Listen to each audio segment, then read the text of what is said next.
अस्सलाम वालेकुम दोस्तों, आज की इस वीडियो में हम बात करने वाले हैं कि पीएलसी में जो इंडस्ट्री में पीएलसी यूज होती है उसमें हम 24 वोल्ट डीसी क्यों यूज करते हैं। इलेक्ट्रिकल और इंस्ट्रूमेंट से रिलेटेड जो भी स्टूडेंट्स या इंजीनियर्स मेरी ये वीडियो देख रहे हैं उनके लिए इंपॉर्टेंट है, क्योंकि इंडस्ट्रीज में आजकल जो ऑटोमेशन करने के लिए हम यूज करते हैं वो पीएलसी होती है। यानी कि पूरी इंडस्ट्री को जो हम ऑटोमेट करने के लिए यूज करते हैं वो पीएलसी यूज करते हैं। तो पीएलसी में 24 वोल्ट जो डीसी यूज क्यों करते हैं, ये आज की इस वीडियो का जो है वो इंपॉर्टेंट टॉपिक है। इंटरव्यू में भी आपसे ये क्वेश्चन पूछा जा सकता है कि आपकी जो पीएलसी है वो 24 वोल्ट डीसी पे ही क्यों चलती है, तो आपको वहां पे क्या जवाब देना है आज की इस वीडियो में उसी के बारे में डिस्कस करने वाले हैं। तो वीडियो को पूरा जरूर देखिएगा। दोस्तों 24 वोल्ट डीसी यूज करने के यहाँ पे जो है वो मेनली 5 जो है वो रीजन होते हैं। 5 रीजन की वजह से हम जो है वो इंडस्ट्री में पीएलसी यूज करते हैं। जो सबसे पहला रीजन आ जाता है वो आ जाता है सेफ्टी पर्पस के हिसाब से। अब दोस्तों सेफ्टी पर्पस का क्या मतलब है वो भी आज इस वीडियो में समझ लेते हैं। सेफ्टी पर्पस का मतलब है कि हम जो इंडस्ट्री में हाई वोल्टेज यूज करते हैं, जैसे कि एसी वोल्टेज 220 हो गई या उससे भी जो है हाई 11 केवी या 66 केवी, उस हिसाब से हम जो है वहाँ पे गॉगल्स और जो है वो हैंड ग्लव्स पहनते हैं और सेफ्टी शूज पहनते हैं ताकि हमें जो है वो करंट ना लग सके। लेकिन ये सारी चीजें जो है वो हम वहां पे पहनते हैं जहाँ पे हमारी वोल्टेज जो है वो हाई होती है। अगर हमारी वोल्टेज जैसे कि 24 वोल्ट हम यहाँ पे डीसी की बात कर रहे हैं, तो जब 24 वोल्ट डीसी की बात आती है यानी कि लो वोल्टेज की बात आ जाती है, तो हमें यहाँ पे सेफ्टी शूज, सेफ्टी गॉगल्स और ग्लव्स की पहनने की जरूरत नहीं है,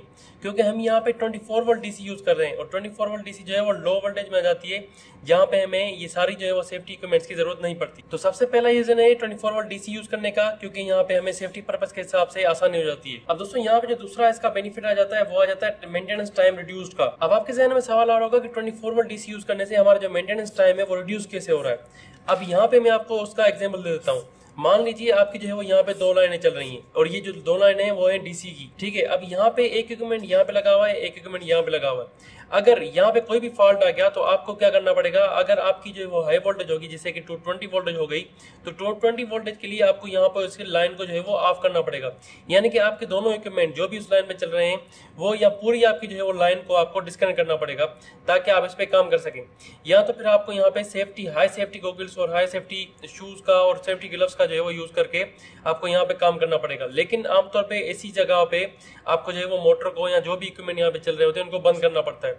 लेकिन अगर आप यहाँ पे 24 वोल्ट डीसी का यूज करेंगे तो 24 वोल्ट डीसी में आप उसको लाइव पे काम कर सकते हैं।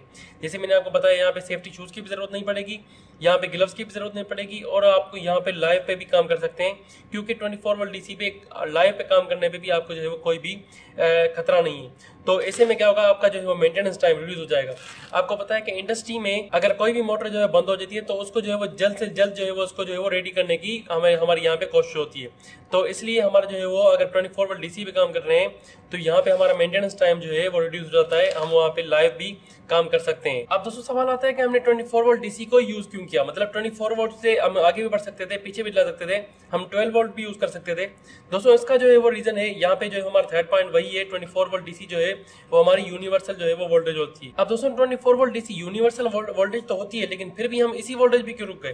दोस्तों इसका रीजन है कि हमारे जो पीएलसी से पहले यहाँ पे हमारा सिस्टम जो यूज होता था वो होता था आरएलसी सर्किट, यानी कि आरएलसी यानी कि रिले लॉजिक जो है वो सर्किट यहाँ पे हम यूज करते थे।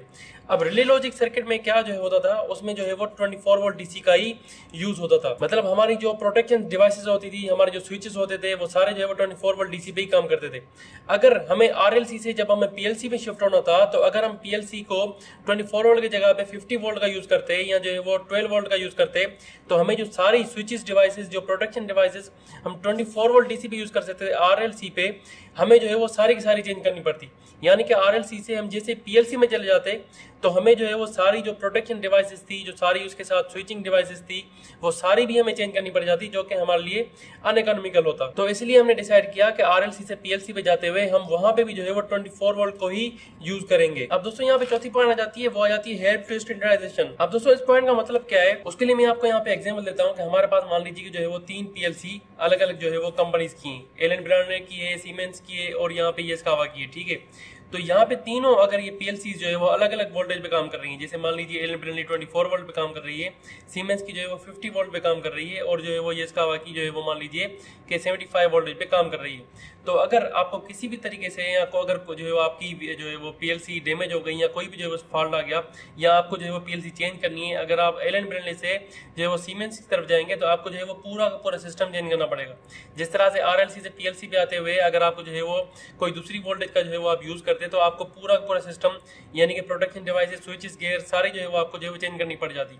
ऐसे ही अगर आपको यहाँ पे एक पीएलसी से दूसरी पीएलसी पे जाना है तो आपको पूरी की पूरी जो है वो यहाँ पे चेंज करनी पड़ती, डिवाइस चेंज करनी पड़ती।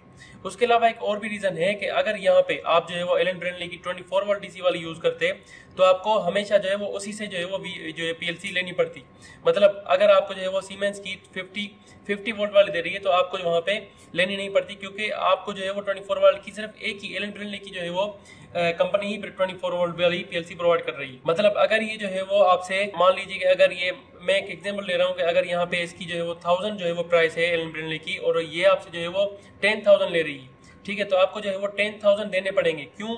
क्योंकि 24 वोल्ट डीसी वाली जो पीएलसी वो सिर्फ ये एक ही कंपनी प्रोवाइड कर रही है। अगर आप जो है वो 50 वोल्ट वाली पीएलसी पे काम कर रहे हैं और अगर आपको जो है वो कोई भी पीएलसी का पार्ट जो है वो डैमेज हो गया तो आपको सिर्फ ये सीमेंस ही दे सकती है, ठीक है, उसके अलावा कोई भी नहीं दे सकती, क्योंकि ये जो है वो 75 पे काम करती है और ये 24 वोल्ट डीसी पे काम करती है। तो आपको कितनी भी कीमत, जो भी ये कीमत आपसे मांगे, ये यहाँ पे मोनोपोली हो जाएगी, तो आपको वो प्राइस जो है वो उसको देनी पड़ेगी, क्योंकि आपको 50 वोल्ट वाली पीएलसी चाहिए जो कि सिर्फ सीमेंस ही प्रोवाइड करती है। इसलिए हमने ऐसा किया हुआ है कि 24 वोल्ट डीसी को यूज किया हुआ है, क्योंकि ये यूनिवर्सल वोल्टेज है।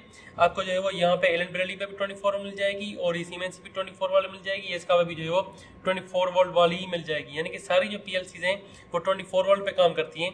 आप जो है वो एक से दूसरे पे स्विच कर सकते हैं, दूसरे तीसरे पे स्विच कर सकते हैं। अब दोस्तों जो लास्ट पॉइंट आ जाती है वो हो जाती है रिड्यूस साइज। अब रिड्यूस साइज का मतलब क्या है? अब यहाँ पे मैं आपको एक एग्जांपल ले लेता हूँ। एग्जांपल के तौर पे अगर आपकी जो है वो कोई भी चीज 220 वोल्टेज पे चल रही है तो 220 वोल्टेज का मतलब है, मैंने आपको पहले भी बताया हुआ है कई जगहों पे, कि जो इंसुलेशन ब्रेकडाउन होती है वो वोल्टेज की वजह से होती है। तो अगर आपकी जो है वो वोल्टेज 220 यानी कि कोई भी जो है वो हाई वोल्टेज चल रही है, यानी कि 24 वोल्ट डीसी से ऊपर अगर वोल्टेज कोई भी चल रही है तो आपको उस हिसाब से उसकी जो है वो इंसुलेशन करनी पड़ती है। अगर आपकी वोल्टेज 220 चल रही है तो आपकी जो है वो इंसुलेशन हाई करनी पड़ेगी। अगर आपकी जो वोल्टेज है वो 690 चल रही है, 690 वोल्ट चल रही है, तो उस हिसाब की आपकी जो इंसुलेशन है, किसी भी इक्विपमेंट की इंसुलेशन है, ताकि वो जो है वो शॉर्ट सर्किट ना हो या वोल्टेज ब्रेकडाउन ना हो जाए, उस वजह से जो उसकी इंसुलेशन है वो आपको हाई करनी पड़ेगी, जो कि आपको एक तरफ से अनइकोनॉमिकल हो जाएगा। उसके अलावा अगर आपकी जो है वो वोल्टेज कम हो जाती है, जैसे कि 110 वोल्टेज हो गई 220 की जगह पे, तो आपकी जो है वो इंसुलेशन कम हो जाएगी, यानी कि आपकी जो साइज है वो भी जो है वो रिड्यूस हो जाएगी। ऐसे ही अगर आपकी जो है वो 24 वोल्ट डीसी पे काम कर रहे हैं तो आपकी जो साइज है वो बिल्कुल उस हिसाब से कम हो जाएगी। अगर आप 12 वोल्ट पे काम करेंगे तो आपकी साइज और भी उस हिसाब से कम हो जाएगी, क्योंकि आपको यहाँ पे इंसुलेशन जो है वो कम करनी पड़ेगी। उस हिसाब से आपकी जो साइज है या आपकी जो इक्विपमेंट्स है, आपकी जो एलिमेंट्स यूज हो रहे हैं इसमें, वो भी जो है वो कम साइज के यूज होंगे, क्योंकि आपकी जो वोल्टेज है वो यहाँ पे कम वोल्टेज चल रही है। तो दोस्तों ये सारे जो है वो 5 रीजन है कि हम जो है वो पीएलसी में 24 वोल्ट डीसी क्यों यूज करते हैं। अगर आपको जो ये वीडियो समझ में आ गई तो वीडियो को लाइक एंड चैनल को सब्सक्राइब जरूर कीजिएगा। मुझे कमेंट सेक्शन में बता सकते हैं अगर आपको कोई भी क्वेश्चन इससे पूछना हो तो। मिलते हैं ऐसे किसी इंटरेस्टिंग टॉपिक के साथ, तब तक अपना ख्याल रखिए। अल्लाह।